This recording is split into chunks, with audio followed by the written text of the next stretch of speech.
The Chicago Bulls still have a chance to track down the Atlanta Hawks for the 5th seed in the Eastern Conference. So as they take on the Orlando Magic, a team they've beaten 4 times in a row, Joakim Noah is in fact suiting up. Taj Gibson is suiting up. But before the game, both the Bulls and the Magic observed a moment of silence for the Boston tragedy.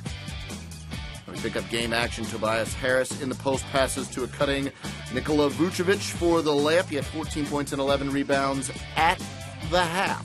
Orlando up 11-9. Tobias Harris now splitting the defense and throwing that one down. 8 of 17 from the field. 21-20. Orlando up. The Magic gave a mortgage-free home to retired Army Staff Sergeant Jack Scott and his family during the second quarter break. So, yeah, even though they're not making the playoffs, they're doing a lot of good down in Orlando for some of the former servicemen.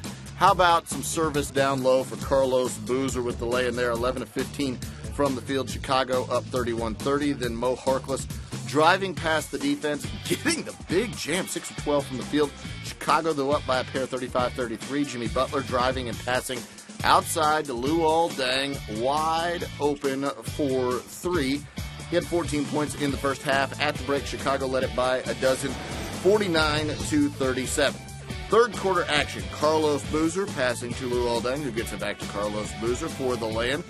And Chicago led it by 21, 61-40. Kirk Heinrich to Marco Bellinelli for the jump shot. He had 16 points on the game.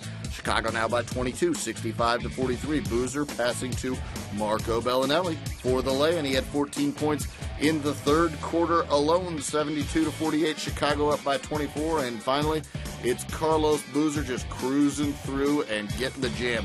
22 points, 6 rebounds, 4 assists for Boozer as the Bulls win it by 18. Final score 102-84.